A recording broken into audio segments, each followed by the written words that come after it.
What a week. It is Friday. It is time to fall back.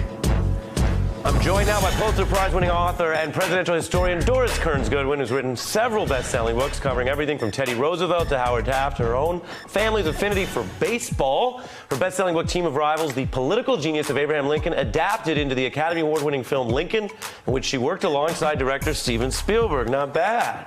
And I'm joined by Grammy-nominated rapper and actress Brat, who's worked with legendary artists and producers ranging from Mariah Carey to Missy Elliott to Ludacris, Luda, to, of course, Jermaine Dupri at So So Def, who's also been at this table. Her 94 debut album, Funkified, hit #1 on the Billboard U.S. Top R&B and hip-hop albums. She's now co-host of the pop culture show Dish Nation and a cast member on the reality show Growing Up Hip Hop Atlanta. And then, because you know how it is on live TV, just moments ago, a friend of this show, Professor Michael Eric Dyson, gave her this shout-out. I mean, to D to the A to the B-R-A-T, Brat, one of the best that ever slang those lyrics like she's in hysterics, leaving these people with hieroglyphics. Do it, Brat.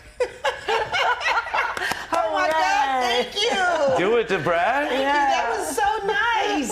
And he's a big hip-hop scholar, as I'm sure you know. I love him. I see him often in different places, and he's awesome. And I'm also on the Rickey Smiley morning show every morning, and he loves you. He's watching the show right now. Oh, that's nice. Shout out to Rickey Smiley. Yes, he's one of the best comedians in the world. Well, I'm thrilled to have both of you here and Brat here just together. gave us a shout out, Let's buddy. get to it. Doris, Look, what's on your it's phone Auntie back? Brat.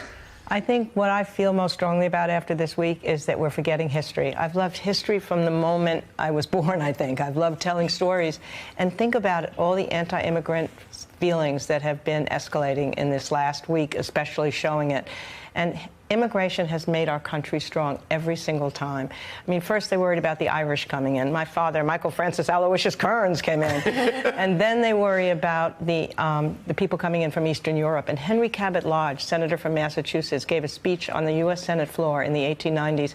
He said, if we bring in these people from Eastern Europe, the Anglo-Saxon race will be diminished. The moral civilization of America will undo itself. And of course they came in, and of course they made us better. And then we bring in Latinos and people from Africa and Muslims. And every single time, this has shown that we're a culture of diversity, and history suggests that this is what has made us. We're a nation of nations. So I'm really upset that history is not being regarded now. History helps us. It gives a perspective and solace. Yes, and I feel younger being here today. It's so exciting. I mean, I'm not just history. I'm here with a rapper. Love it. I feel kind of small next to her because she's so into the history of everything, and she's so smart, and she was telling me all these stories, how her husband was with Kennedy, and I was like, what? You know, so I feel privileged and honored to be sitting here with you. And we're two women. And we're two women. Yeah, well, I love it. Two powerful women, and you also worked in the White House. I did, under LBJ when I was 24 years old. Wow. That was quite an experience. That's amazing. And you did write a book, because I've got to get it. Yeah, sure, and they're big and fat, but they're fine. That's okay, I got it. I like big and fat. I love you too. What are you thinking about this week? Oh, man, it's just been very traumatic, and I think it's inhumane to separate kids from their parents, and for those kids to come out of school and their parents not be there to pick them up, and to see their reactions and them crying, it's very sad. And I think we need to do something about it. And I think the racism that Trump portrays, and he acts like he doesn't, or he's so for the people, it's clearly not. Like, why would you do these things? Why would you separate parents from children? That is the worst thing to me. And because what are these children going to do? Can you imagine going to school and coming out of school and your parents have been just taken away? What are you supposed to do? And they're not taking care of the kids. Like, what about the welfare of the children? What are they doing to make sure these children are okay? I know they probably didn't want to give them a warning that this was going to happen, because some people would probably run, but just make sure the children or someone is there for the children, whether it's a therapist or, I don't know, somebody's grandmother or anybody to come and console these children and not just leave them standing there with nothing or no one or no explanation. Yeah. It's ending a week that was already too hard and seeing how people are living. It's so important. I know you had one more. What else is on your list, Doris? Well, I think what I worry about today is that if you wanted a leader to talk to us collectively, they can't do it anymore. The media is fragmented. The social media is fragmented. You've got cable networks. I mean, when FDR would give his fireside chats, it was a collective experience. You could walk down the street and everybody's looking at their radios. There's a story about a construction worker running home one night, and his partner said, "Where are you going?" He said, "My president's coming to my living room to speak to me tonight. I have to be there to greet him when he comes."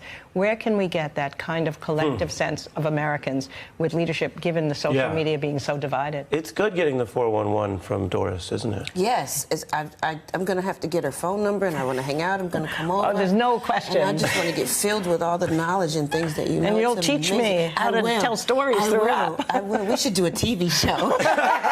You know, it's funny. Maybe Ari could come. You are doing a TV show. Yes. It's right now. I gotta play something for you. We are a TV show or a news show. We also have a music playlist of some of our favorite artists. Okay. You're on it. I know. I saw it. And now we got to deal with some hip hop business. Uh-oh. Because I was on a New York radio show, Hot 97. Okay. They asked about my list. Of course, you're on my list. Okay. And then Rosenberg, who was a DJ, you may know. I think you know about him. I know Rosenberg. Then this happened. Take a look. Oh, my. I am launching the Spotify playlist for our news show, The Beat, on your show. You have great songs, by the way. But Thank you. What is, tell me, what is it about the Brat and Tyrese? And I looked at the playlist in the room, and I went, great playlist. Don't understand how he took the Brat and Tyrese and put this on this playlist. What's wrong with that? I hate it. He hates it. Now, before I even get your response, I'm going to tell Rosenberg to fall back. Okay. We did our homework and checked. He has also referred to you in other times as a, quote, dope rapper. Right. Put you on a list of best female MC songs. So he may have mixed feelings, but what's your response? So it's kind of contradicting. Maybe he just hates that particular song, but I love it, and I have so many fans that love it. I kind of became the first female rapper to ever sell 1 million records, so I have people that love it. So his opinion really doesn't matter to me because I've been on lists that he's created in his top 10, so I'm not complaining at all. People are going to have their comments or whatever. He can kick rocks. I could care less what he thinks. I am thriving. I'm successful. I am so blessed. I'm on different television shows. I have different things in the works. I heard you're so deaf as well as blessed. I am so deaf. Thank you so much for being here. Thank you so much for having me. You know I'm a fan of both of you. Much. And I wanted to give you a chance to hit Rosenberg. I'm going to make sure he sees what you said here on the news. Yeah, Rosenberg, hit me up. You know how to find me. That's The Beat. That'd be so cool.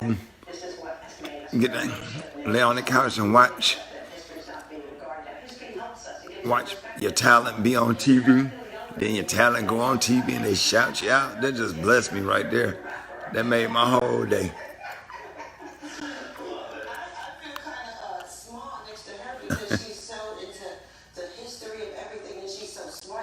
Hope y'all having a blessed day.